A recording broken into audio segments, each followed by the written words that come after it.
Bom, boa tarde a todos. Muito obrigado aí, a todos os nossos speakers que aceitaram esse convite. Para nós aqui do Health Nova Hub é muito bom estar aqui na Red Fox Tecnologia, um parceiro. E, acima de tudo, é muito bom a gente poder estar se revendo, reencontrando, né? Acho que alguns amigos aqui que a gente não tinha encontrado ainda pessoalmente, como o Renato Grau, uma pessoa que eu admiro bastante.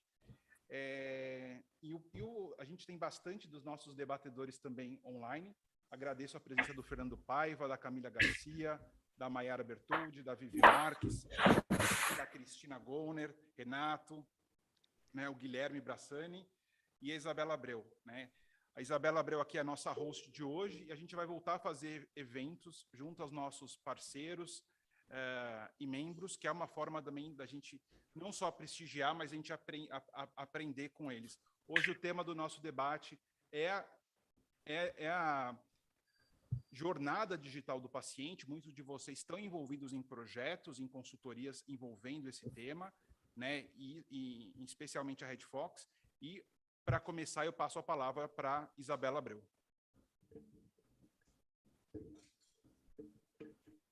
Aqui já está suficiente. Obrigada, Felipe, mais uma vez pelo convite. É um prazer estar com todos vocês aqui. Então, o pessoal também, né? O outro Fê lá do outro lado, que não pôde estar presente com a gente aqui. Mais uma vez, obrigada. É um prazer recebê-los. E é um prazer também falar sobre... E também é um prazer falar aqui hoje, compartilhar com vocês sobre a experiência, né, do paciente digital. Então, que cada vez mais a tecnologia ela vem para incluir também, né, para gerar mais acesso também para os pacientes de maneira geral e para ter um maior alcance, capilaridade, mas ao mesmo tempo também não só olhar tecnologia por tecnologia, mas olhar como que a tecnologia pode trazer mais experiências tanto para o paciente ao longo dessa jornada e também, né, sobre a visão das instituições, como que a tecnologia ela pode olhar a jornada do paciente como um todo, né, e coletar insumos, informações ao longo de toda essa jornada para cada vez mais fidelizar o paciente, trazer novos métodos, novas ferramentas, novos insights que possam ajudar a ter um melhor desfecho também, uma melhor qualidade nos serviços prestados. Então, acho que o talk vai ser super rico. Obrigada a todos, obrigada, Fê, de novo, e é um prazer recebê-los aqui em casa. Super obrigado, Isabela. Eu queria passar agora a palavra para o Renato Grau, que é a primeira vez que eu estou encontrando ele pessoalmente, mas é uma pessoa extremamente ativa nas redes sociais e não só no debate, mas na construção de novos modelos, né, de tecnologia e inovação em saúde. Muito só bem. Aproxima mais. Boa noite, Fernando. Boa noite a todos. Obrigado pelo convite. Muito bom estar aqui. E eu acho que um tema muito oportuno, né? A gente já no aquecimento aqui já começou a trocar algumas ideias e quase esquecemos de ligar os microfones para compartilhar isso, que a gente vai se empolgando. Mas, efetivamente, já aqui no aquecimento saiu a palavra mindset, né? Que um dos obstáculos que a gente vê nos líderes de saúde é a questão de mindset da transformação digital na saúde, que vai refletir diretamente nesta nova jornada do paciente. Então, antes de a gente conseguir aplicar as tecnologias, a gente efetivamente talvez precise aplicar técnicas de neurociência para mudar a cabeça das lideranças e a gente conseguir chegar lá. Excelente, Renato. Super obrigado. Passo agora a palavra para Camila Garcia Gonçalves, CEO e founder da Cuide-me.care. Olá, boa noite a todos. Obrigada pela oportunidade de participar desse debate incrível. A nossa empresa tem esse foco de poder contribuir, na verdade, com cuidado, com a coleta de dados de forma remota aí para enriquecer de conhecimento, na verdade, as pessoas que precisam de um cuidado mais próximo, né? E com a tecnologia aí para facilitar com que a área médica consiga dar um atendimento adequado, personalizado e, de repente, até com um custo menor. Excelente. Você gostaria de fazer agora a sua apresentação da empresa, Camila? Sim, pode ser, pode ser.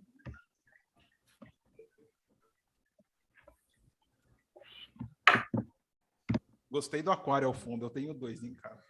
Aí eu sou apaixonada. Só um minutinho.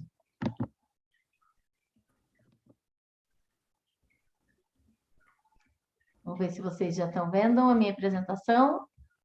Perfeito. Uhum. Legal. Bom, a proposta da Cuide-me é poder proporcionar um envelhecimento com saúde e autonomia, né? A nossa ideia surgiu no Startup Weekend Woman, onde a minha sócia especificamente, apresentou a dor dela, que era realizar o monitoramento da saúde das avós, mulheres fortes, independentes, né, que não queriam esse tete-a-tete diário aí, essa incomodação o tempo todo. Então, durante o evento, a gente foi buscar algumas soluções, entender se esse problema era realmente o problema de mais famílias, né?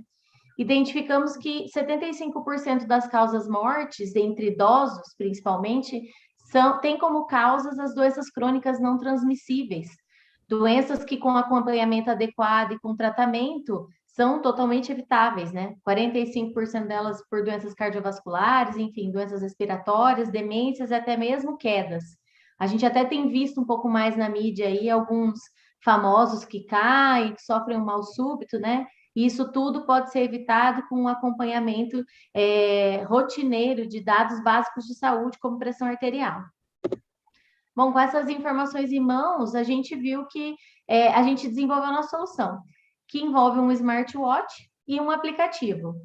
Esse smartwatch, ele faz a coleta de dados no pulso do usuário, né? Ele coleta os dados vitais, batimentos cardíacos, pressão arterial, oxigenação sanguínea. Ele também detecta quedas e ele fornece a geolocalização do usuário. Tudo isso num dispositivo desenvolvido para o público idoso, né, de fácil visualização, manuseio, a prova d'água, com a pulseira anatômica. E o mais legal é que ele vai com um chip de dados, então ele vai com sinal 3G. A coleta de dados não vai depender do Wi-Fi da casa do idoso, ou mesmo do Bluetooth, né? O carregamento é magnético, de forma que o idoso não vai ter aquele trabalho de encaixar pecinha nenhuma. A ideia era facilitar ao máximo para ele a utilização, a visualização ali dos dados que vão sendo coletados.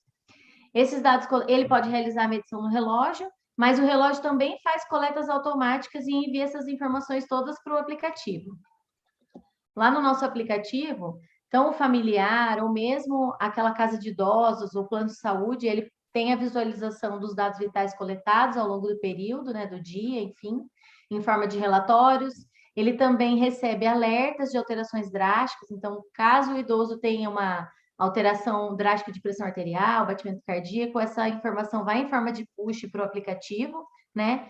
E ele também consegue visualizar a localização do usuário, a força do sinal de internet, a conexão, né? A conexão de internet, perdão, e o nível da bateria.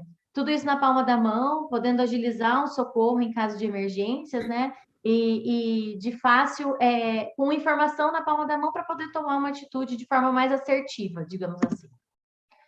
A gente também tem uma solução para empresas, que é um painel de gerenciamento desses usuários. Então, dentro do painel, vai ter a lista de usuários, a lista dos smartwatches ligados a esses usuários, né? Todas as informações coletadas dos relógios, os alertas gerados, né? Tudo, ele pode configurar essas informações, então, o tempo de coleta dos dados, se é de 1 em 1 hora, se é de 2 em 2 horas, ou se não, o paciente o idoso um pouco mais crítico, tem que reduzir esse tempo. Tudo com criptografia de dados, porque para nós a informação desse cliente é bastante importante e a gente criptografa tudo para não ter para manter uma segurança elevada na informação do cliente dentro do nosso painel. Hoje, nosso modelo de negócio, então, envolve não só a venda do smartwatch, como a mensalidade do aplicativo, né, que está incluída esse tipo de dados, essa internet, e também para empresas, a gente tem planos personalizados aí para disponibilização do painel. Bom, as vantagens do nosso produto, que nos diferencia dos concorrentes, é fundamentalmente a conexão 3G embarcada no relógio, né? não tem a necessidade de instalação física, nem de roteador, muito menos daquela caixinha que normalmente o pessoal instala para fazer a transferência de dados. O dispositivo, tanto o dispositivo quanto o aplicativo foram designados focados no público da terceira idade, né? Com foco na redução de custos, porque a gente entende que com essas informações em mãos, planos de saúde, casas de idosos conseguem ter uma atitude preventiva, agendar uma... Será que eles caíram? Não. Ah, então tá bom. É que vocês sumiram aqui para mim. Fazer um tratamento preventivo mesmo, né? Para a gente evitar que o tratamento corretivo seja uma necessidade, e aí a gente sabe que tratamentos curativos são mais onerosos, levam mais tempo, e no caso de idosos, podem trazer outras consequências, como depressão, de um idoso que de repente caiu, está com uma certa dificuldade de mobilidade, etc., né? A facilidade de ter a medição dos dados vitais ali com visão remota, constante e frequente, isso é uma vantagem, né? E o fortalecimento da base de dados, pensando aí na telemedicina, que é algo que está em alta e cada vez mais sendo investido para que isso se expanda, né? Bom, a gente tem alguns objetivos aí um tanto audaciosos, a gente tem algumas outras funcionalidades para liberar nosso dispositivo, entre ele planos de voz. Então, o nosso dispositivo hoje já tem a capacidade de receber ligações, né? O familiar pode ligar direto para o relógio, conversar com o idoso, caso ele não esteja com o celular próximo, a gente consegue estabelecer esse contato através do relógio, né? A gente também tem um desafio de homologar ele na Anatel, liberar outras funcionalidades, como alerta de medicamentos, o botão SOS, né? Nós estamos em busca da homologação para fazer um estudo de publicação científica com uma instituição aqui de Maringá. Também estamos investindo em BI de dados, inteligência artificial, para que o nosso cliente tenha uma inteligência aplicada ao negócio dele e consiga melhorar ainda, ampliar a redução de custos dele, né? Também vamos abrir a comunicação dos nossos dispositivos até o início do ano que vem para a comunicação do nosso aplicativo para outros dispositivos, como Samsung, Xiaomi, entre outras coisas. Implementação do modelo Waze, abertura para trabalhos com governos e a aprovação da Anvisa até o final de 2023. Perfeito, Camila. Obrigado pela apresentação. Pode falar aí. Obrigada, Fernando. Essa é a nossa equipe. Se alguém tiver alguma dúvida, tem nossas redes aqui. Fiquem à vontade. Eu estou à disposição. Obrigado. Eu acho... Pode minimizar a apresentação. Eu acho que é super importante esse trabalho, porque é interessante, né, que a gente está em 2022 e essas iniciativas importantes que fazem o monitoramento das populações via wearables ainda não são uma realidade no Brasil. A gente tem nascentes, né? O Fernando Paiva trabalhou nessa área e isso é o futuro. Quer dizer, depois que você está com o wearable, acho que a Isa também está. Quer dizer, depois que você começa a ser monitorado, eu acho que, de fato, não adianta você só estar monitorado, né? Você tem que ter uma central, tem que ter um time te acompanhando. Então, acho que isso é uma parte fundamental. Obrigado, Camila.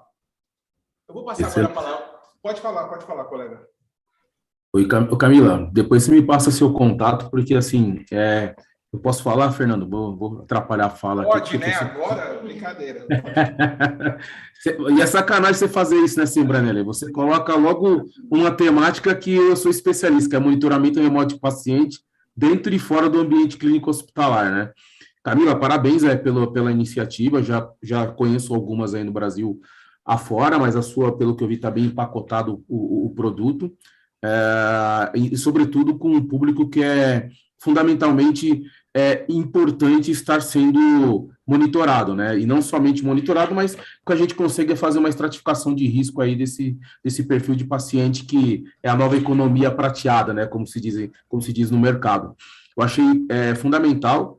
Eu acho que tem muitos negócios interessantes que vai dar para fazer com que essa população ela consiga ter uma longevidade muito maior por causa do tipo de acompanhamento e monitoramento, casado com outros tipos de soluções. Por isso que eu pedi aqui um momento da fala para, de repente, a gente conversar depois.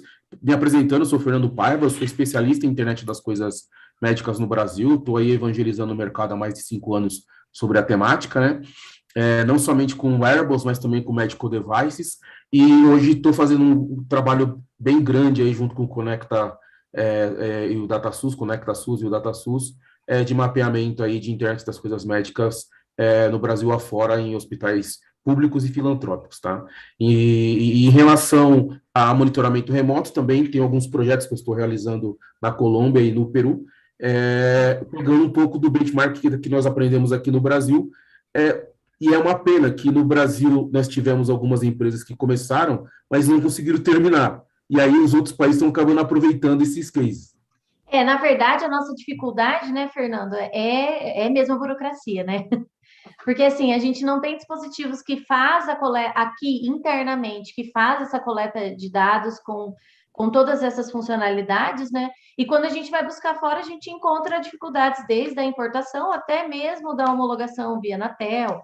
Nem vou falar Anvisa ainda, né? Mas é bastante burocrático e falta bastante apoio. A gente tá no interior do Paraná hoje, trabalhando bem sozinho mesmo, testamos mais de 10 dispositivos com relação a se realmente tinha todas as funcionalidades, a confiabilidade da informação. Nós chegamos num dispositivo hoje que ele vem de fora, e aí nós estamos nessa fase de homologar ele via Anatel, para inicialmente poder favorecer aqueles clientes, pacientes, enfim, que não estão ainda dentro de um ambiente hospitalar, mas a ideia é chegar nisso e poder, com essas informações coletadas, não só trazer benefícios para o paciente e para o médico, mas a gente conhecer a nossa população, quais são as doenças mais recorrentes, qual a medicação mais tomada, e poder personalizar um tratamento aí para cada pessoa, que acho que é o que a gente está caminhando, né? E para contribuir, principalmente, para a longevidade da nossa população. Não, excelente, Camila. E o que é interessante dessa solução que vocês estão propondo é, de fato, gradualmente embarcar novas funcionalidades, né? Eu estava aqui, eu acho que tem essa questão de medicamento, né? O Guilherme também faz medicina do sono. A questão do sono é uma questão muito importante que dá para você monitorar com esse tipo de dispositivo. E numa visão de futuro, o que me chama muito a atenção é que a gente ainda tem um percentual muito baixo da população, mesmo na classe, né, A e B, que usam wearables. E o wearable, ele tem se demonstrado um valor muito grande, né? Acho que quem começa a usar vê isso. Eu acho que é fundamental para essa jornada, de fato, digital do paciente. Guilherme, passando a palavra para você, você é um jovem médico, né? Vou te chamar de jovem porque eu já sou um pouco mais velho. Empreendedor, aí, né, iniciou um pouco da Alps Clinic. Fala um pouco da Alps Clinic, dessa visão e desse desafio de criar um espaço diferenciado para médicos, e a sua visão um pouco do papel do digital nesse negócio de um espaço físico, né, para acolher os médicos e pacientes. Bom, primeiramente, um prazer estar aqui. Fernando, obrigado pelo convite. Sou Guilherme Brassanini, sou médico, né, sócio fundador da Alps Clinic. Parabenizar a Camila pelo projeto dela. Eu acho que realmente o futuro está aí, realmente, na monitorização digital do paciente. Eu vejo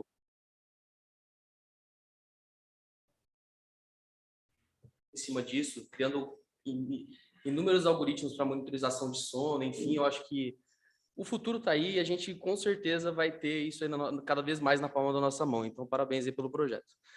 Falando um pouquinho da Alps, né? Então, paralelo a esse tema de hoje, que a gente está falando sobre a questão da trajetória digital do paciente, tem a trajetória também do profissional de saúde, né? Do médico. E a gente que fez faculdade de medicina, estudou medicina, a gente se apegou muito a partes técnicas relacionadas à nossa área. E muitas vezes a gente esqueceu de tudo que nos cerca, né? Então, se a gente pegar 10 anos da tecnologia, do que era, o que é hoje, uma coisa absurda. Então, a gente ficou realmente totalmente focado em aprender medicina, se especializar e acaba esquecendo toda a questão de gestão e do desenvolvimento de tecnologia envolvido nisso daí, né? E a proliferação do mundo digital. Então, a gente tem muitos médicos especialistas que sabem muito de medicina, só que pouco sobre a jornada do paciente, como conectar com outras pessoas, a importância de que é realmente você ter o contato com outras áreas. Então, eu junto com meu sócio, a gente fundou a Alps com o objetivo de criar uma trajetória para o médico, fornecendo para ele ferramentas para ele realmente ascender na sua carreira médica profissional. E, lógico, ele tendo a parte técnica, mas a gente também ensinando e mostrando ali a importância da parte de gestão, da conexão com outras áreas e a gente começou com um espaço físico, que é a Alpes Clinic. Por quê? Porque era a nossa necessidade também. Então, muita gente fala, vocês são muito malucos, vocês começam com o físico ao invés de começar pelo digital. Por quê? Porque era a nossa necessidade. A gente precisava de um espaço físico também para trazer experiência para o nosso paciente, trazer um local onde a gente conseguisse testar as ferramentas que a gente está falando com os outros médicos também, para ver se funciona ou não. Então, é um começo ainda, já tem muita gente com a gente, isso que é muito bacana, e a gente vê que o pessoal está afim realmente de crescer, não só dentro da sua área médica, mas também junto com outras áreas, junto com o seu paciente, se desenvolver na parte de gestão, na parte de entendimento além da medicina, né? Podemos dizer assim. Então, a Alpes é isso, é um local onde, além de um local de atendimento para o médico chamado de dele, né? Que consiga trazer o paciente dele num espaço de alto padrão, que é localizado no Oscar Freire, uma arquitetura super bacana, vocês têm que conhecer um dia lá, é também ajudar o médico nessa trajetória. O nome da clínica Alpes não é à toa. O Alpes, né, o maior monte deles é o Mont Blanc. E a primeira pessoa que escalou ele foi um médico. E ele não sabia muito bem como fazer aquilo. Então, ele pegou um guia local que já sabia algumas trilhas e junto eles foram. Então, a ideia é essa, pegar o cara que está afim e, junto com das ferramentas necessárias, fornecer para ele realmente conseguir atingir o topo. E o objetivo é que, quando ele atingir o topo, ele não continue mais com a gente. Ele aí, sim, saia e abra seu espaço próprio, físico, sua clínica, sua equipe, e é lógico que a gente vai estar acompanhando junto desde o comecinho até a hora dele sair de lá também. Então, essa é a ideia do nosso projeto. Excelente, e obrigado, Guilherme. É uma jornada boa, né? Eu acho que a questão de unir a com a excelência digital, assim, é importante. Estamos juntos. Passar agora a palavra para a Mayara Bertoldi, da co-founder da Willow. E a gente sabe que os dados do ano passado, o segmento que mais recebeu investimento nos Estados Unidos foi saúde mental, né? Aqui no Brasil os dados são mais difíceis de perceber, mas o ano passado só nos Estados Unidos foram mais de 5 bilhões de dólares, né? É um volume muito grande que mostra o nível de demanda e de oportunidade que tem nessa área de saúde, saúde mental e bem-estar. Mayara, vocês recentemente passaram pela Batalha das Startups, tiveram um destaque bastante relevante, uma startup jovem, liderada por mulheres, né, vindas da área de tecnologia. Fala um pouco dessa construção e propósito e desafios aí de construção dessa jornada focada na saúde mental e bem-estar. Claro, prazer estar aqui com vocês novamente. Fernando, obrigada. Boa noite, pessoal. A Willow, ela surgiu com muitas engenheiras e agora psicóloga também junto do nosso time aí de founders para tentar transformar um pouco desse mercado, né? Acho que nos últimos 2 anos a gente vem tendo uma transformação grande, uma corrida para que a pandemia nos forçou, né, a digitalizar, a movimentar os órgãos reguladores para que isso fosse possível. E a Willow, ela tem o propósito de ser a principal assistente de bem-estar.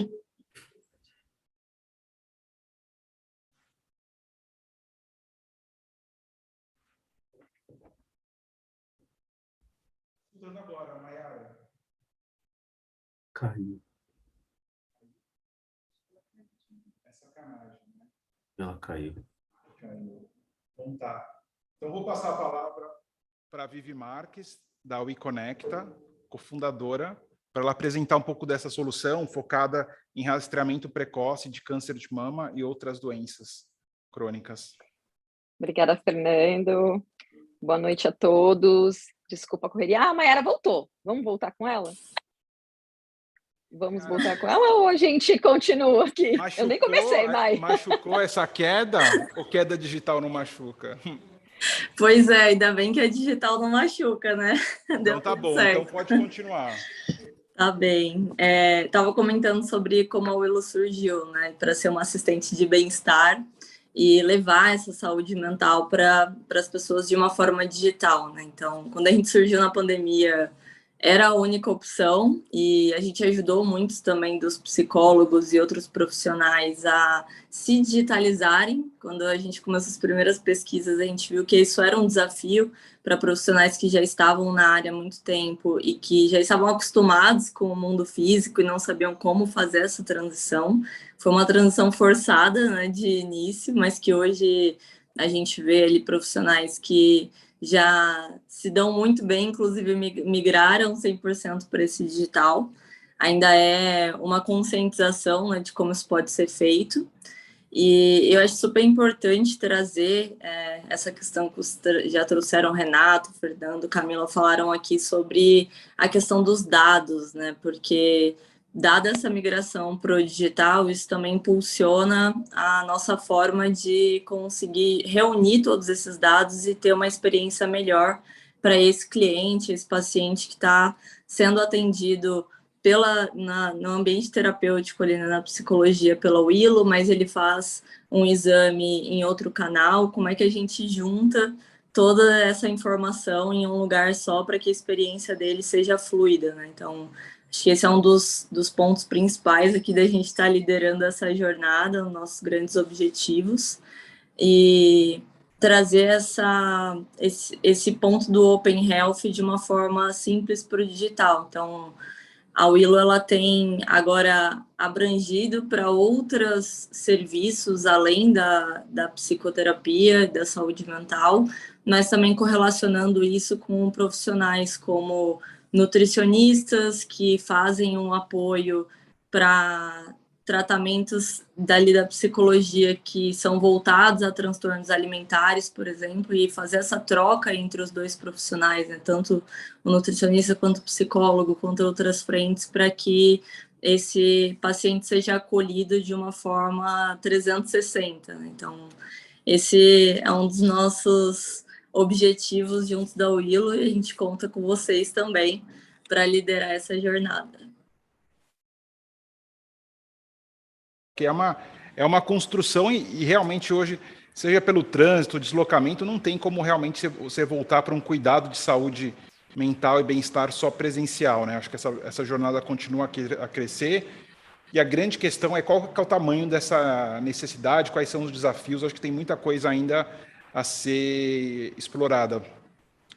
Vivi, vocês que estão aí com também num desafio super interessante, importante, quer dizer, de usar os meios digitais, principalmente smartphone, para fazer, né, comunicação e detecção de doenças preveníveis, né, ou que você pode fazer um rastreamento precoce. Qual que é o desafio de você, como é que está sendo essa jornada e esse desafio de colocar isso na jornada digital do paciente? Fernando, obrigada pela introdução. Vocês estão me ouvindo bem? Joia. Então, obrigada pela introdução. Nosso principal desafio hoje, né, o desafio da WeConecta, é poder educar e doutrinar o usuário, né, e o possível paciente a usar adequadamente o acesso à saúde digital, né? A gente entende hoje, quem nunca, né, principalmente o Fernando, que é médico, o doutor que está nos acompanhando aí junto com vocês na mesa, não passou o WhatsApp para um paciente e de 5 em 5 minutos o paciente fica chamando, né? E muitas vezes são perguntas que é muito mais desencadeado por falta de informação e ansiedade juntas do que real necessidade. Então, a WeConecta, ela vem com esse desafio de não somente educar a população, né, quanto às doenças não comunicáveis. Camila, empatia nos define, né? E estamos juntas nessa luta, quanto mais melhor, né? E aí a gente tem esse desafio que é educar, é orientar com medicina baseada em evidências, com informação de qualidade. Uma população que até hoje só usa o smartwatch, né, ou o smartphone, no nosso caso, né, porque a gente faz toda a nossa comunicação via WhatsApp, e é uma ferramenta extremamente popular, usada para comunicação, né, e a gente tem desde o público A até o público E, utilizando isso. Por que não colocar ali uma propriedade mais adequada, né, para ajudá-lo a entender mais sobre a sua própria saúde? Então, a gente vem também com um desafio de empoderamento desse usuário, né? Lembrando que as pessoas que passam hoje pela conversa com a Vitória, que é a nossa inteligência artificial, ela não sabe que ela pode ser um paciente. Ela não está diagnosticada ainda.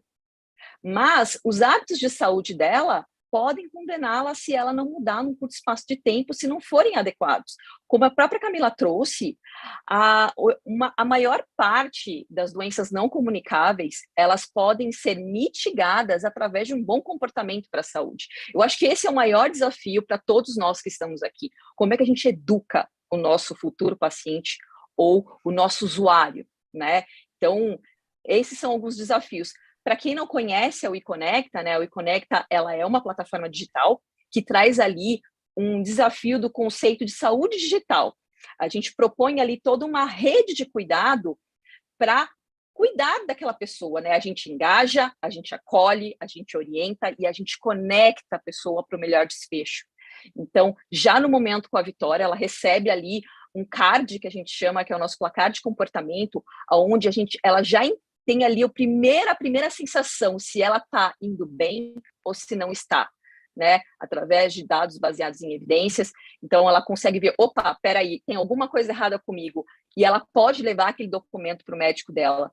Ou, se ela quiser, ela pode se conectar com o médico através da telemedicina. A gente tem um concierge plugado ao final do bot, que esse concierge, ele acolhe esse possível paciente, né, e orienta ele para o melhor desfecho, sendo esse uma consulta médica para um encaminhamento para uma ginecologista, uma mastologista, para pedir uma mamografia que ela não consegue fazer, até mesmo tirar dúvidas, porque no nosso bot hoje a gente tem um aconselhamento genético com um protocolo validado internacionalmente, que traz ali um risco alto ou baixo daquela pessoa ter herança ser hereditária, né? Herança genética não, mas ela ter a hereditariedade familiar, né? Então, ela já consegue plugar ali, seja com um geneticista, seja com uma mastologista, seja com uma ginecologista, um médico especializado para tirar todas as dúvidas, né? Eu sou uma pessoa que tinha uma dúvida dessa. Meu pai tinha câncer de próstata, morreu de câncer de próstata, e é altamente genético, isso quando você vem com um histórico familiar.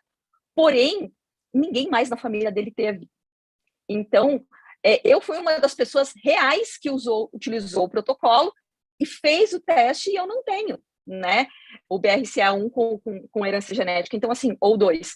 Então, a gente traz todo esse empoderamento, mas com muito cuidado, porque não basta a gente trazer a informação, a gente tem que educar a pessoa para usá-la da melhor forma, né? Então, a gente faz isso através de uma conversa super leve, objetiva, com a Vitória, que é a nossa inteligência artificial.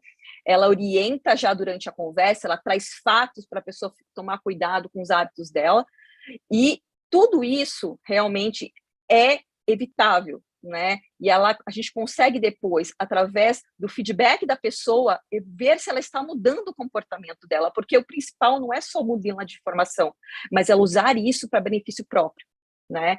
Então, estar em dia com o seu diagnóstico precoce para o câncer de mama, ela estar em dia, né, com os seus hábitos saudáveis. Eu estava falando com uma amiga minha que ela passou ontem no bot e ela teve 100% de perfil para prevenção. Eu falei para ela, você é meu melhor exemplo hoje, meu melhor exemplo para compartilhar com os outros. Então, a gente está com esse desafio hoje pro câncer de mama. Perfeito. Eu acho, posso fazer um comentário? Se for, pode. Eu acho que assim, quanto mais. Hoje a gente passa em X, né, médicos diferentes, falta informação, porque às vezes a gente está tratando uma coisa, trata aquele sintoma ali. No caso mesmo das doenças crônicas não transmissíveis, elas demoram muito para ter algum tipo de sintoma. Então, ter a informação em mãos, né, ter um histórico com uma base sólida, faz a diferença no futuro de tratamentos, de consequências dessas doenças, e acho que é o caminho que a gente tem que seguir pensando na longevidade que a gente já tem, né? Já vamos ter. Perfeito. A gente tem que encurtar o gap, né, Fernanda? A gente tem que trazer ali, a gente tem que encurtar essa lacuna que a gente tem no tratamento e na experiência do paciente, né? É isso aí. Não, na prática, essa construção da jornada, entender que a jornada do paciente, né, não é você ter, não é saúde ou doença, mas você tem uma série de fatores de risco que tem que ser acompanhados. A gente já vem debatendo ao longo de vários painéis, assim, realmente, durante a pandemia, a população, de um modo geral, né, a gente pode se incluir, quer dizer, muita gente deixou de fazer os exames preventivos, exames de prevenção de câncer de mama, isso, inclusive, né, em todas as classes sociais, é impressionante, teve uma mudança de comportamento muito importante, então a gente vê que a tecnologia tem um espaço importante, e eu acho que a gente está falando aqui diversas iniciativas, né, isoladas, mas que juntos a gente está falando que tem que estar incorporadas realmente a nossa jornada como pacientes e como empreendedores é de construir uma jornada muito mais digital, né? Mas eu acho que é uma construção, né? É uma construção, exato. E a gente tem que tomar muito cuidado, porque assim, ao mesmo tempo que a ignorância é uma bênção, o excesso de informação, se usado inadequadamente, também é uma arma, né? Então, às vezes, a gente tem que... Exatamente. Então, assim, a gente fez uma ação no Outubro Rosa, eu lembro que você acompanhou junto com a gente, e no Outubro Rosa a gente pegou uma informação básica, mas mais de 50% da nossa base não observavam suas mamas das mulheres. O simples autocuidado.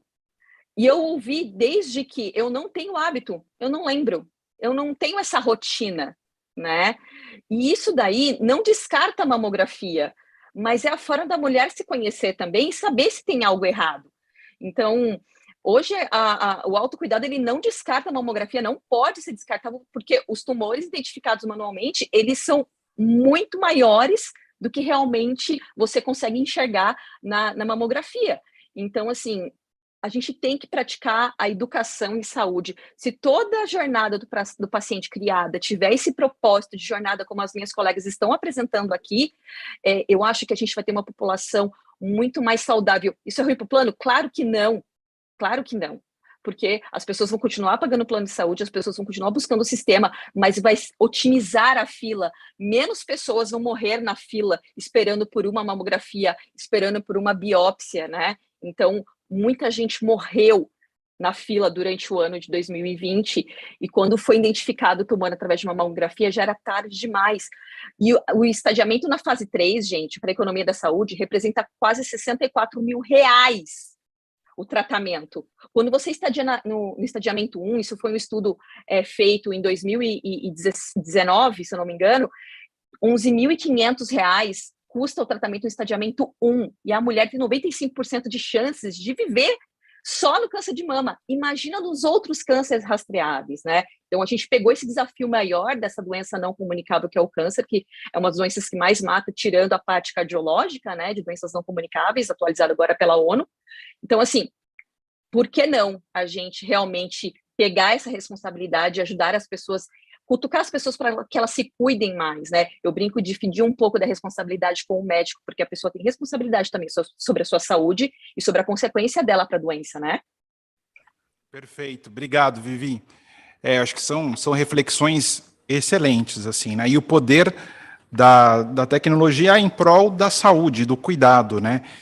Tem mais comentários por aqui vindo. Cristina Goner, da consultoria Syntony, você que trabalha com muitos profissionais de saúde, né, trabalhando na parte de consultoria, de clínicas e consultórios, os profissionais de saúde, eles estão conseguindo implementar essa transformação digital, porque no final é isso, né? A gente está falando da jornada digital do paciente, mas antes você precisa que o cuidado, que os serviços de saúde sejam digitais. Eu estou encantada, né, de estar participando aqui desse painel, desse debate. Obrigada, Fernando, pelo convite, obrigada por estar aqui com todos vocês. E a gente tem aí uma grande lacuna, porque a gente vê que a parte tecnológica está avançando, a gente tem aí soluções maravilhosas, né, aqui conhecendo cada dia, a gente conhece novas ideias e soluções surgindo. E ainda tem o que o Guilherme falou agora há pouco, né? Ainda muitos médicos, muitos profissionais da saúde saindo para o mercado sem um conhecimento básico de gestão da sua própria vida, de como melhorar a sua qualidade de vida e o seu dia a dia, os seus resultados, para que eles possam dedicar mais e melhor aos pacientes. E daí, o que eu escutei até agora, né, eu acho muito legal fazer essa ponte, está faltando a comunicação ser trabalhada, né? A comunicação para o profissional da saúde, saber como utilizar melhor todo o conhecimento e usar a tecnologia para distribuir isso, né?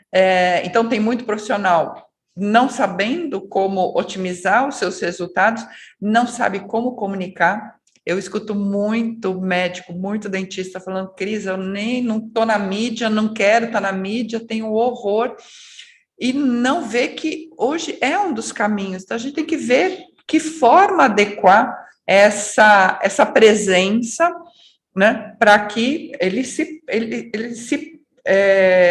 coloque, ele ganhe uma reputação e um conhecimento dentro do mercado, para justamente ele poder fazer o que ele quer, que é atender os seus pacientes. Agora, eu queria fazer essa ponte que eu comentei. Eu achei muito interessante a Vivi falando aí do pessoal, Vivi, já estou falando Vivi porque o Fernando falou Vivi. Fica super à vontade, é Vivi mesmo. E essa questão da gente ver a comunicação para o paciente, no começo da pandemia, meus clientes, né, os médicos todos lá, ou na linha de frente, ou consultório fechado, sumiram da minha carteira, né? Então, parei de trabalhar na consultoria, mas por um vídeo que eu coloquei no Facebook, para falar justamente daquele momento de profissionais que estivessem precisando de um aconselhamento, de uma mentoria, que eu estava me colocando à disposição para isso, eu recebi inúmeros contatos de pacientes, do público em geral, dizendo para mim assim, eu estou com medo, eu estou angustiado, o que é isso que está acontecendo? Eu estou entrando em depressão, o que eu faço? E a partir daí, eu comecei a fazer entrevistas.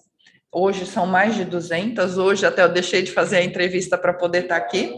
Às quintas-feiras, às 9 da noite, sempre tem entrevista sobre algum tema de saúde. E o que, após essas mais de 200 entrevistas, o que a gente vê?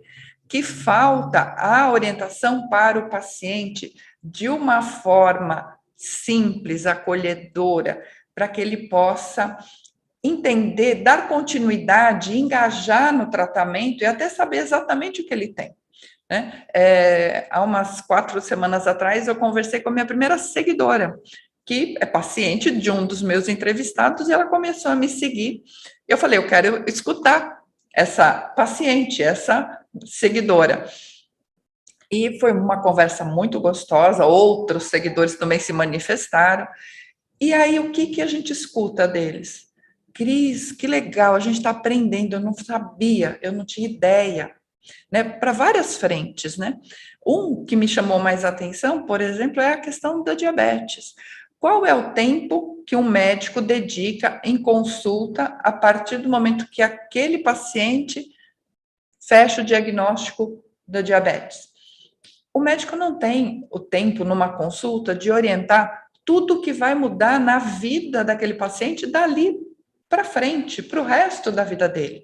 Quais são os cuidados, qual é a alimentação, quais os riscos, o que pode, o que não pode, né? Não existe essa comunicação de uma forma, vamos dizer assim, leve, clara, transparente, né? Para que exista esse engajamento. Então, muitas vezes a gente vê o paciente falar assim, pé diabético eu vou ter, né?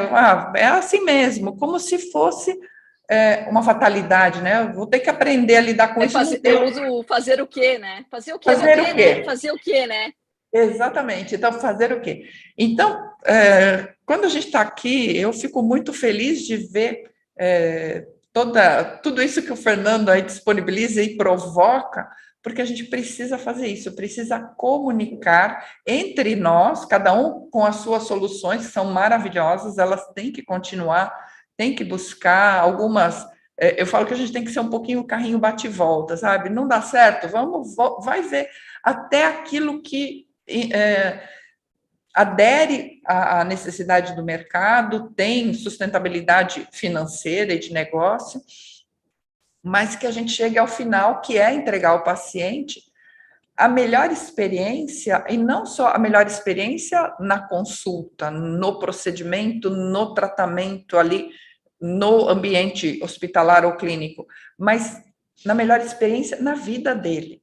que ele saiba a responsabilidade dele, o tamanho do engajamento dele, o quanto isso vai refletir na saúde dele, e ele poder dar continuidade a isso ao longo da vida. Então, eu acho que a gente tem aí um universo para trabalhar, muitas oportunidades, e na minha parte, né, eu vou continuar com as minhas entrevistas, porque eu amo fazê-las, já aprendi demais, mas o meu trabalho principal está nos bastidores, né, é ajudar a área da saúde, os bastidores dos negócios da saúde, dos profissionais, a se estruturar e se rentabilizar para que a gente possa entregar isso tudo que a gente está aqui idealizando, né?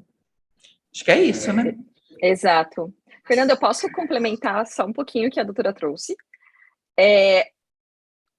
Faço minhas as suas palavras, né?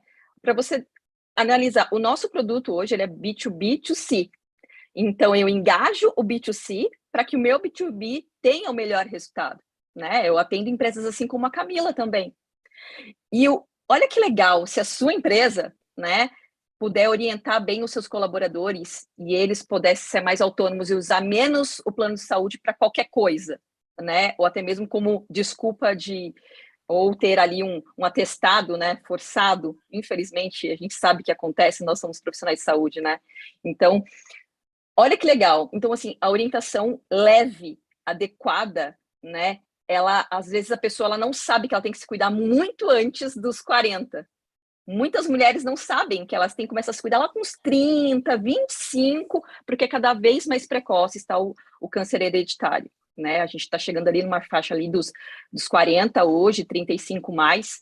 Então, a orientação hoje é a nossa melhor arma, e a orientação de qualidade, né, e trazer esse engajamento para o paciente poder se cuidar também ajuda muitos médicos e encurta o caminho, porque ele já vai chegar com a informação.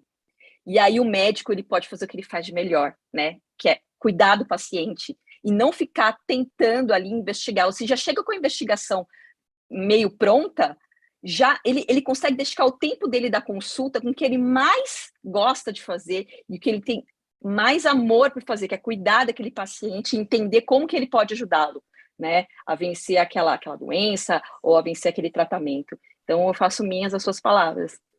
Legal. Obrigado, querida. Isabela, quando a gente estava conversando sobre esse debate, você falou, nossa, a Red Fox a gente tem feito bastante painéis, bastante trabalhos de jornada digital do paciente. Conta um pouco desse trabalho junto aos clientes de vocês, o que tem trazido de interessante e os desafios, claro. Bom, um dos grandes desafios, hoje a gente tem atendido, né, clientes aqui no Brasil e até futuramente, né, já abrindo aqui clientes lá fora também, no segmento de saúde. E aí a gente tem falado muito sobre a questão da experiência do paciente e lidado tanto com hospitais quanto clínicas e também laboratórios, falando como que a gente pode melhorar, né, nós em conjunto, né, claro, com essas instituições, melhorar a experiência do paciente, não só dentro do ambiente, como a própria Cris citou aqui, né, não só dentro do ambiente das instituições, ou da clínica, ou do laboratório, do próprio hospital, mas principalmente fora dela.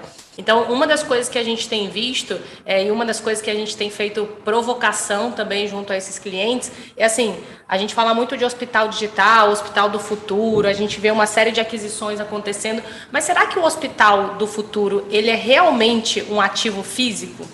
Ou será que ele vai, né, nós vamos utilizar uma série de wearables, de softwares, né, que nem as meninas apresentaram aqui, para a gente monitorar o paciente de maneira externa?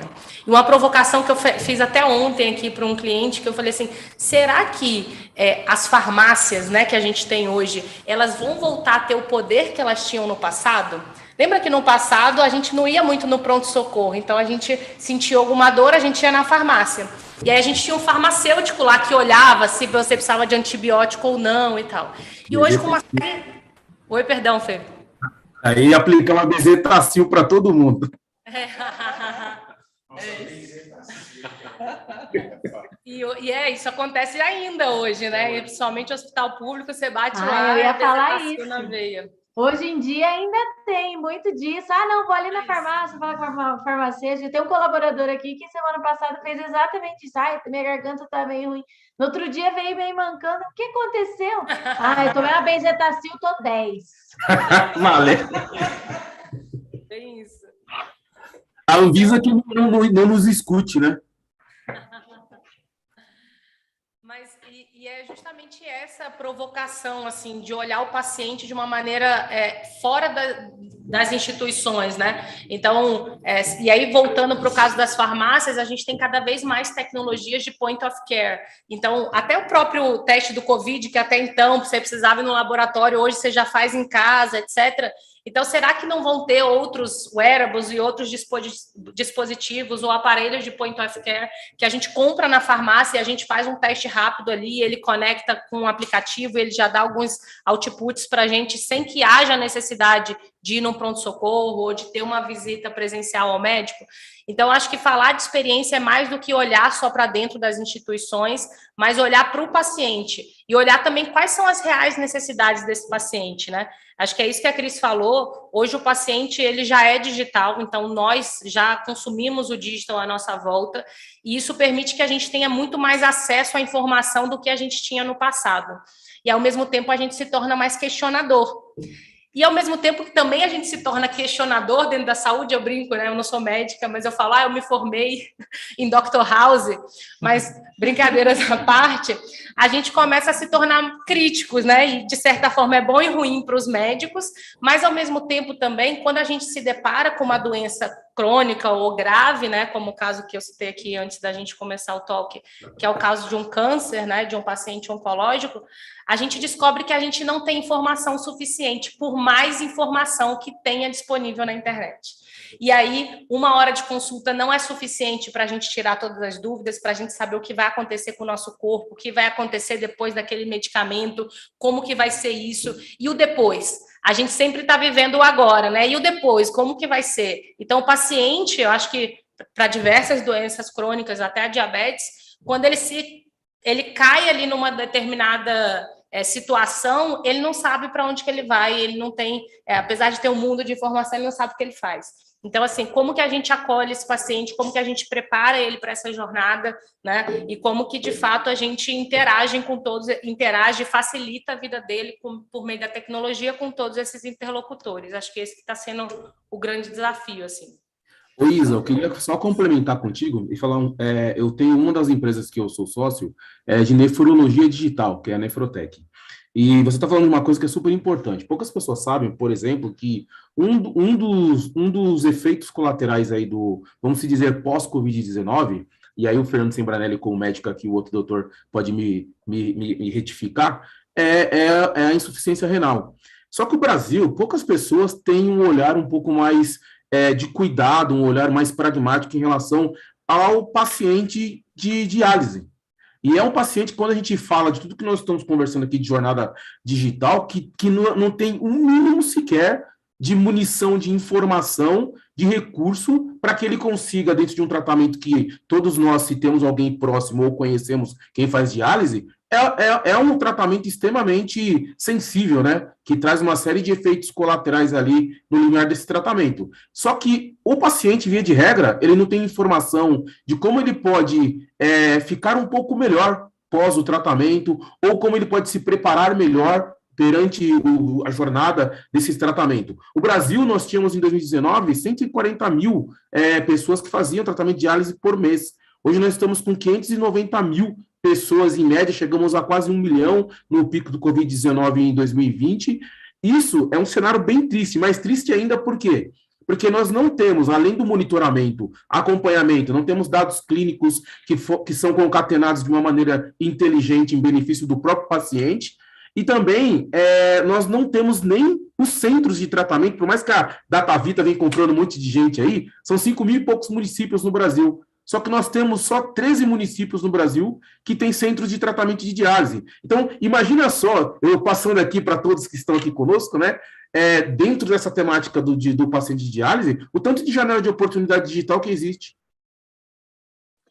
Eu acho que não só a janela digital, né, a gente também tem uma questão de wearable bem presente, né, pegando esse gancho do que o Fernando trouxe da rede de atendimento da parte de diálise, o Norte e Nordeste é o que mais sofre, né? A gente já viu ali reportagens de um paciente ter que andar 200 quilômetros 3 vezes por semana para poder fazer hemodiálise, né? Isso é um absurdo, Recentemente, a gente ouviu ali uma notícia triste de uma série de pacientes na estrada, vieram a falecer depois de um acidente, mas estavam indo fazer diálise, provavelmente. Então, assim, é muito limitada essa questão do atendimento para nefro, né, para diálise. A minha mãe é uma paciente que tem um rim só, ela perdeu outro rim por causa de uma tuberculose renal. Ela tem sorte de não precisar de hemodiálise, porque se ela precisasse, a luta dela ia ser bem maior. Então, eu acho que existe ali uma janela de oportunidade, tanto para diálise, tanto assistencial mesmo na rede, como também domiciliar, né, Fernando? Eu acho que vem crescendo cada vez mais as oportunidades do self-service, né? Vivi, eu estou aproximadamente com 1.000 pacientes em andamento com o meu projeto da Nefrotec. O paciente ele fica 13 dias do mês numa cadeira da Fresenius aí, de diálise. 13 dias por mês. Metade do mês, aí ele fica 2, 3 dias para tentar se recuperar para viver uma vida normal. É muito complicado, tanto para o paciente quanto para a família. Eu acho que isso já gera ali toda uma discussão, né? Quais são as áreas que tem mais espaço para a gente melhorar a experiência do paciente digitalmente, né, Fernanda? Eu acho que a gente pode trazer ali esse debate. Eu acho que a Maiara pode contribuir, desculpa, Maiara. A Maiara pode contribuir aqui para a gente na questão da saúde digital. A Camila trouxe aqui também a questão de doenças não comunicáveis também, mas eu acho que existem outras áreas, assim como o Fernando trouxe de nefro, que precisa ali melhorar a experiência do paciente, né? Imagina um paciente que recebe esse diagnóstico que precisa de diálise, se ele vai lembrar no momento de todas as dúvidas do que pode acontecer e ao chegar em casa, quantidade de perguntas, dúvidas, de informações que de repente seriam vitais para a qualidade de vida, mínima qualidade de vida dele em casa, né? E que ele não tem esse tempo, de repente, com o médico, não tem esse acompanhamento pós e o que fazer, né? Então, é um gap bastante grande que a gente tem aí em diversas áreas. E acho que só para colocar, a gente está falando aqui de jornada digital, mas eu acho que a gente tem que reconhecer que, para a maior parte da população, hoje a gente vive uma jornada analógica do paciente, né? É claro que vocês estão aqui liderando e construindo a jornada digital, acho que a Red Fox para as grandes organizações, mas é um processo em construção. Agora, dá para demorar mais 10 anos para wearables, para a IoT ser uma realidade na saúde? Quer dizer, o que está acontecendo é que a gente tem que tornar essa jornada digital uma realidade, mas também tem que ser algo sustentável e do ponto de vista de negócios tem que ser escalável, né? A fase dos unicórnios que não faturam acabou ontem, né? Então, acho que isso é uma coisa importante também. Acho que não fatura não, né? Que não dão resultado. Faturar, todas estão faturando. Ai, nossa...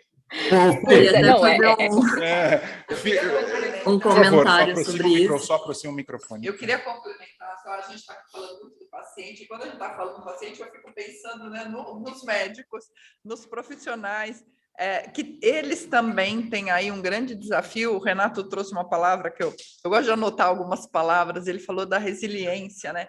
Então, a gente tem algo também, uma provocação ou um incentivo a área médica a trabalhar, então, muito o conteúdo, né? Todo esse conhecimento, como usar, então, o digital para trazer esse conhecimento, para preparar o paciente.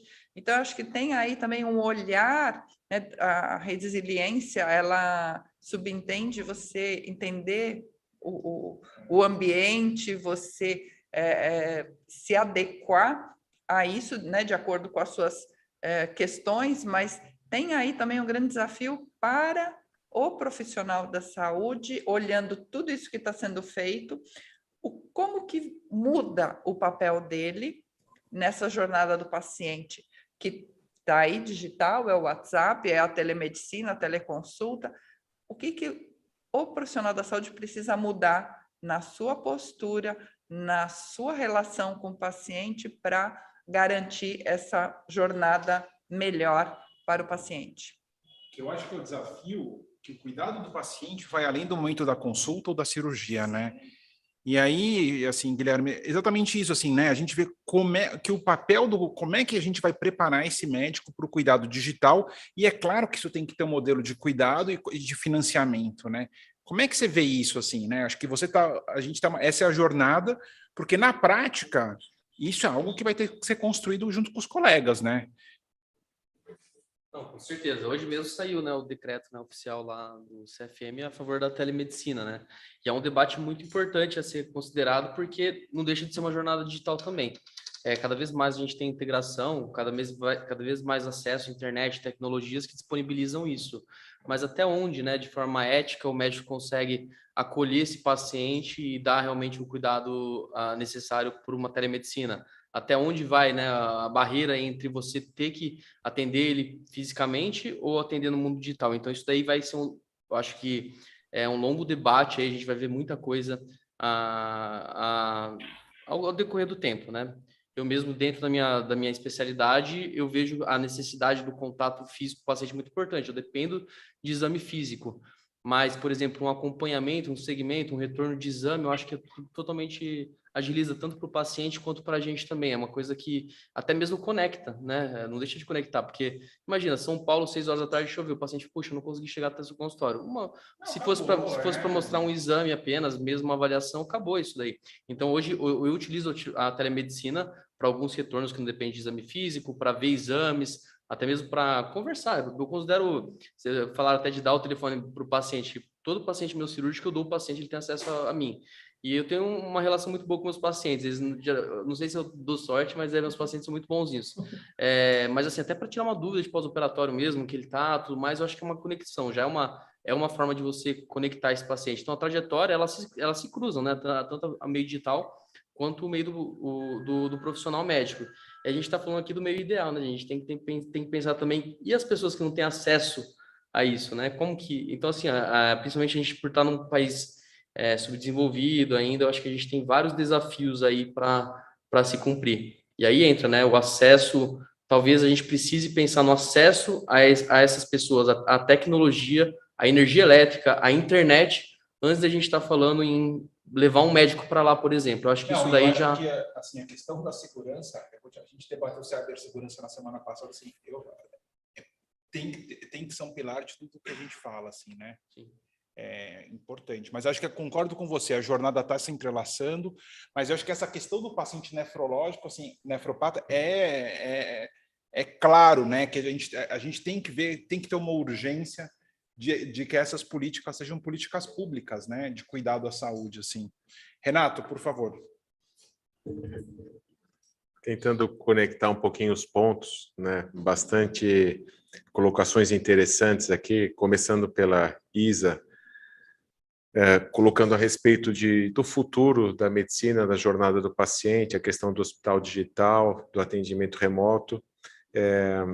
Comentei com o pessoal que eu estive hoje dando uma palestra de inteligência artificial para quase 900 médicos, e o meu desafio ali foi buscar cases do que eles realmente conseguissem enxergar. Eu fiz a palestra toda em vídeos, cada slide tinha um vídeo, para poder eles viverem a experiência do que eu estava falando.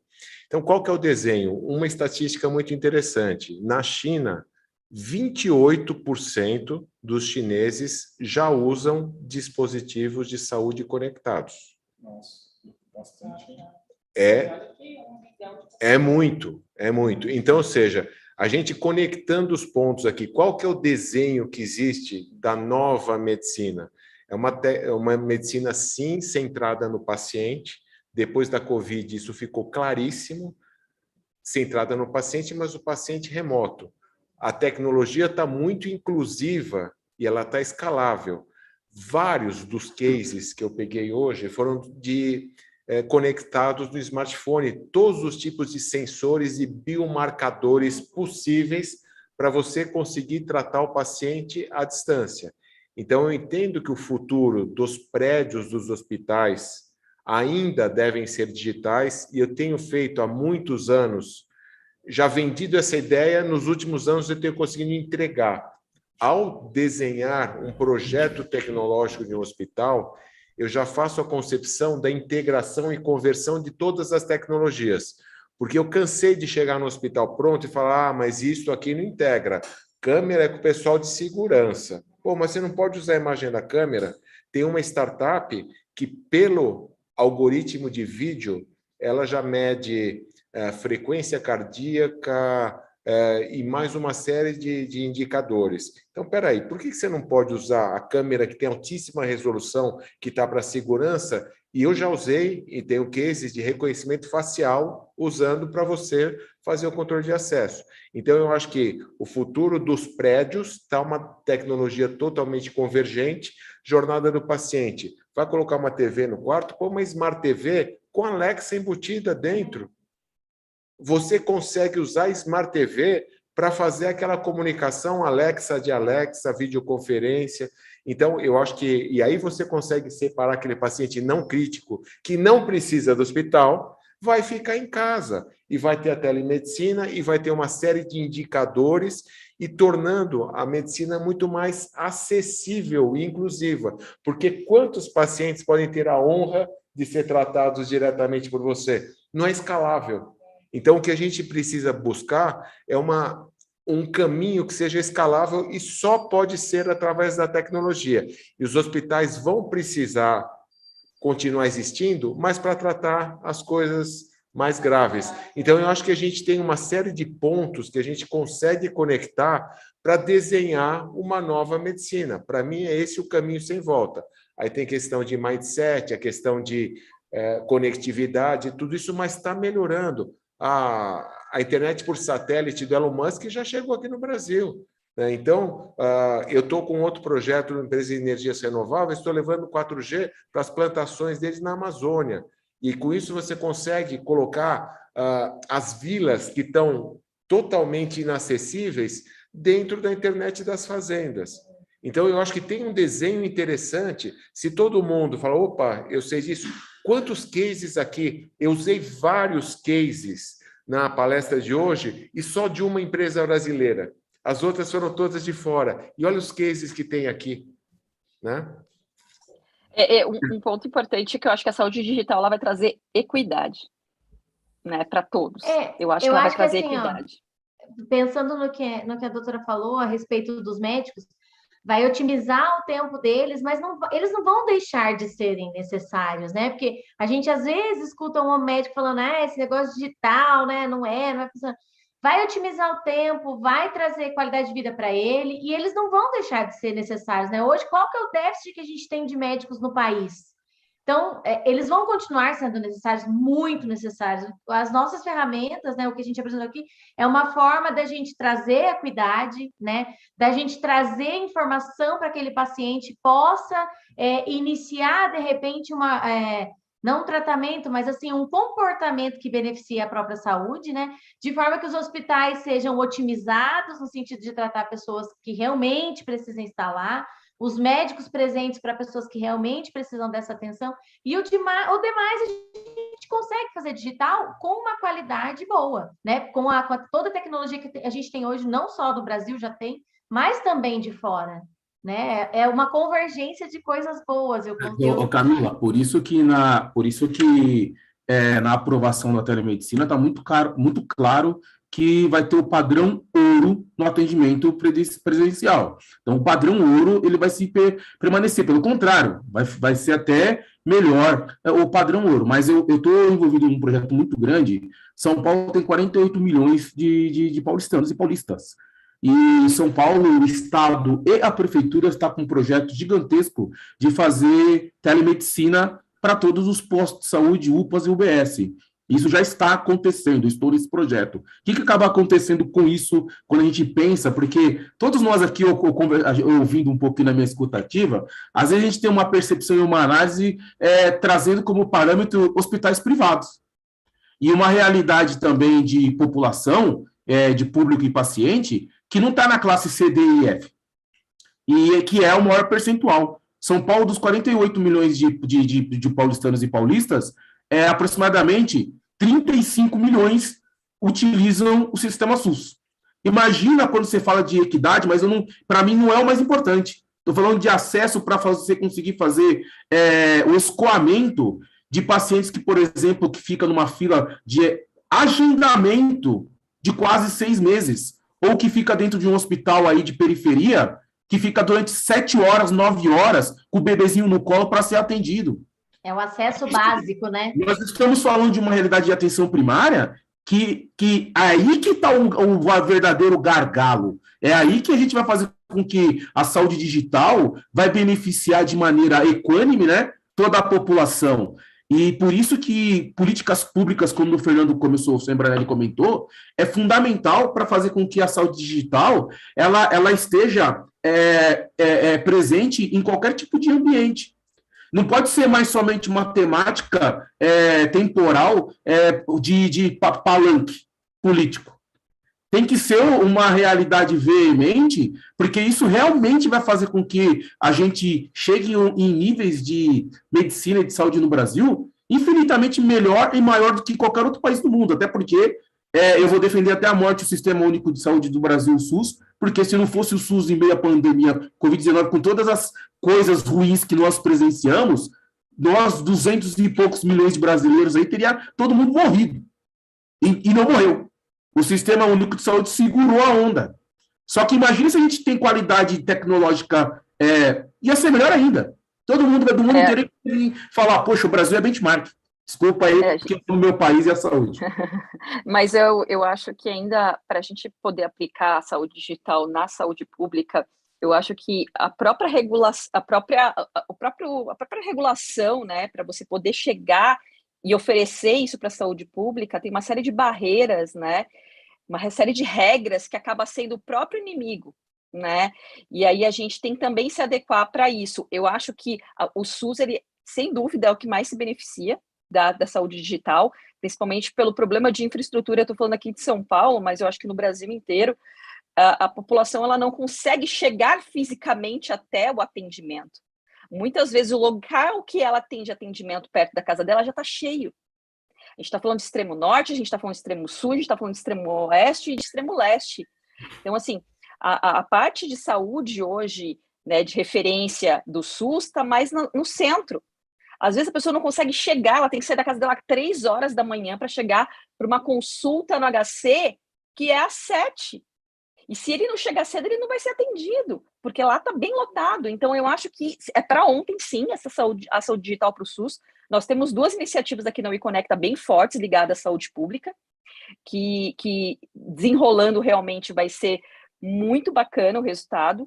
E eu acho que a gente também tem que entender, né, quais são as barreiras que a gente enfrenta hoje dentro da saúde pública para a gente poder implementar a saúde digital, né? Barreiras regulatórias, são barreiras de regras próprias, né, de leis, de empecilhos, que às vezes acaba dificultando ainda mais. Existe a vontade de fazer, porém a burocracia acaba sendo o pior inimigo para a implementação na saúde pública, né, da saúde digital. Eu vejo... Como é que a gente consegue, né? Acho que essa é uma pergunta, Fernanda, acho que é até válida. Como é que a gente consegue oferecer a saúde digital dentro da saúde pública, né? Qual que é o melhor caminho? Como é que a gente... quais são os melhores acessos para a gente poder dar a essa população que tanto precisa, né? E não é palanque, é realmente quem precisa mesmo. Concordo, Vivi. Só peço uma licença poética para fazer, de repente, a minha réplica, né? Não de defesa do SUS, mas de defesa em relação à propagação que já existe via RNDS e via o trabalho excelente que o Jackson de Barros fez no DataSUS, que começou a fazer com que os personagens do sistema de saúde, aí, seja municipal, estadual ou não, começassem a estarem muito mais abertos e começassem a compreender o grau e o valor de importância que não somente os dados de saúde têm, assistencial e clínico, mas, sobretudo, a digitalização, que também é bem diferente, que é um tema que a Isa conhece muito bem aí na saúde, a parte de digitalização, que agora, após Covid-19, em meio de Covid-19, ao contrário, eu acho que ganhou muita força. Se você pegar as pautas, não somente dos políticos, mas as pautas dos estados em relação à saúde pública, todas as agendas têm algo de saúde digital envolvido. Qual é o problema, no meu ponto de vista? As pessoas do governo não sabem empacotar saúde digital. Por isso que precisa de empresas como a da ISA Red Fox, assessorando, dando consultoria, apoiando para que faça como eles consigam empacotar isso e trazer resultado para a população. Concorda, Isa? Perfeito, Fê. E eu acho que mais do que só levar, né, também para o setor privado, eu acho que o setor público ele precisa ser muito envolvido nesse discurso, e a gente até debateu isso lá no nosso grupo hoje, né, falando sobre algumas iniciativas que têm surgido aí do setor público, mas a gente sabe de todas as dificuldades, né, mas ao mesmo tempo a gente sabe que a única forma da gente levar mais acesso, levar mais qualidade de atendimento, saúde mesmo, é alcançando a grande parte da população, que a gente só consegue fazer isso via sistema público.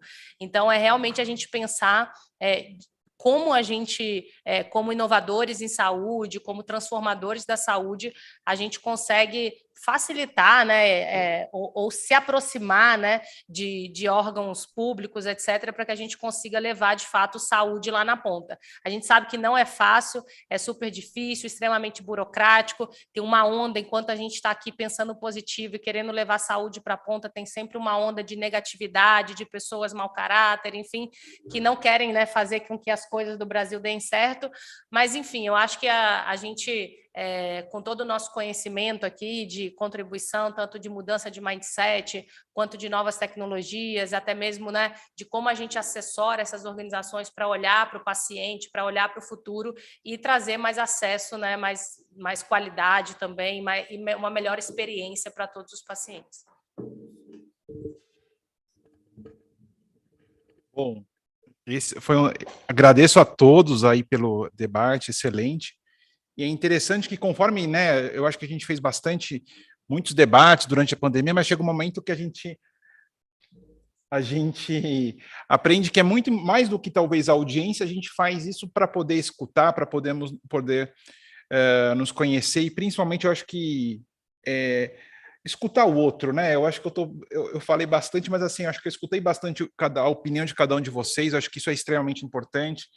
Eu acho que essa questão do acesso no SUS, a gente tem que entender essa realidade, né? Eu acho que essa questão do paciente nefropata que o Fernando trouxe é extremamente importante, né? A gente estava aqui, tem uma questão eu vivi recentemente com meus avós a jornada da longevidade, né? E foi uma jornada basicamente analógica, acho que talvez por isso eu goste tanto não só do projeto da Cuide-me, né? Porque eu vejo a necessidade de você ter um acompanhamento digital nessa jornada, né? E hoje, eu acho que hoje, na jornada da longevidade, é uma jornada analógica, independente de classe social, né? Então, eu acho que a gente tem que ter clareza, assim, é claro que a gente é muito otimista, a gente é um hub de inovação, mas de olhar o momento presente, né? E eu acho que realmente, muitas das coisas que a gente falou aqui, a gente tem que virar a política pública, e agora, o que eu acho também, né, agora que os eventos estão voltando, né, realmente, assim, a importância de trazer isso para outros grupos que não sejam de inovação em saúde, né, falar com médicos, falar com enfermeiros, né, e isso, assim, buscar o espaço em congressos, porque eu acho que agora esses espaços estão se abrindo, e realmente, né, que cada um de nós possamos ser uma voz aí em prol da inovação e principalmente do impacto positivo em saúde. Agradeço ao Fernando, a Vivi, a Camila, a Cristina, ao Renato, ao Guilherme, a Isabela. Isabela, você como host faz uma palavra final e a gente faz uma foto. Tá ótimo. Então, novamente, agradecer todo mundo aqui pelo excelente debate, os convidados, tanto presenciais quanto online, ao pessoal que nos assistiu. E a grande mensagem é essa, gente. Vamos continuar aí na batalha de levar uma saúde melhor para toda a população e não só para nós que somos, né, privilegiados e que temos acesso a uma saúde privada, mas também pensar em inovações e como que a gente leva isso lá para a ponta para as pessoas que realmente necessitam e que muitas vezes também são carentes até de informação, né? Então, se a gente se acha perdido nessa maré de tanta informação, imagina eles que muitas vezes são leigos, muitas vezes são analfabetos e nem entendem, né, exatamente aquilo que tá acontecendo com ele. Então, essa daí eu acho que é a grande mensagem, que a experiência do paciente não pode olhar só as instituições privadas, mas também como que a gente leva toda essa experiência lá para a ponta para gerar mais acessibilidade e mais qualidade. Obrigada. Obrigado, gente. Tchau, tchau. Obrigada, pessoal. Boa noite. Valeu, Fê.